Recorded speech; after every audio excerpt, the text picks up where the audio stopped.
Today's section. There are short stories in the middle of the book from Unshakable Spirit. Today is number 34 on wrong efforts. Effort expended on going in the wrong direction is wasted. First, take the time to think hard about which way you should go. Make sure you're headed in the right way and then go full tilt. Okay, so let's read that one more time. On wrong efforts. Effort expended on going in the wrong direction is wasted. First, take the time to think hard about which way you should go. Make sure you're headed in the right way and then go full tilt. Yeah, so I think this section is easy to understand if we have deeper awareness of impermanence of life, how fleeting everything is, and quickly things are moving forward. When we forget about the impermanence, maybe we don't agree with the first sentence because we're like, well, it's good to collect as many experiences as possible. Based on those experiences, we can have wisdom, especially when we are very young. Many people think that way, which there might be some truth to it.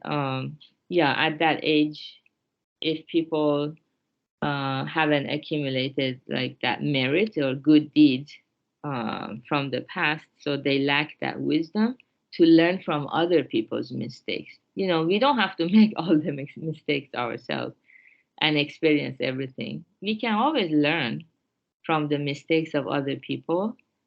For example, know I have some acquaintances who, even though I tried very hard to help them find out who they are, what they want, know your values, for example, but they didn't pay attention. They just wanted to, start working, make money, the American dream. And now that maybe they're 10 or 15 years to it, they feel their efforts are went in the wrong direction. They don't look back with joy. They have a lot of regrets. Yeah, if we know who we are, that means if we take the time to think hard about which way we should go, like when it comes to careers, if I'm a shy person, maybe it's not a good start to get a job at the customer service right off the bat. It will become a little bit traumatizing. I mean, we have to work our way to it. Or if I'm an introvert, maybe a job that doesn't require meeting so many people all the time. Things like that, like thinking hard about which way we should go. And then when it comes to our spiritual life, um, yeah, then the direction becomes true happiness. So unless we spend time examining our beliefs about happiness, what does happiness really mean? If we don't know what are criteria for true happiness, naturally we cannot move towards it. So first we have to take the time to think hard about which way we should go. If we are floundering in an ocean, um, like the Life of Pi or Lost, those movies.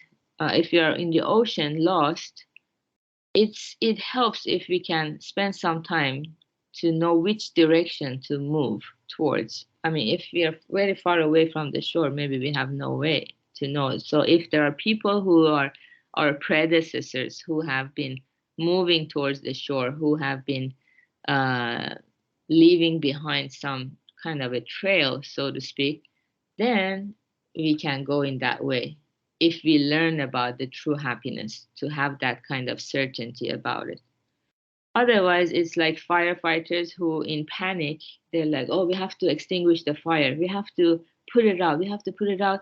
And then in panic, they might place their ladder on the wrong wall.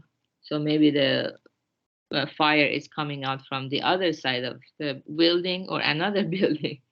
They placed their ladder on the wrong side. So they put in so much effort and they climb the ladder and they risk in their life. The heat, everything is there, the problems are there, but they cannot get their mission fulfilled.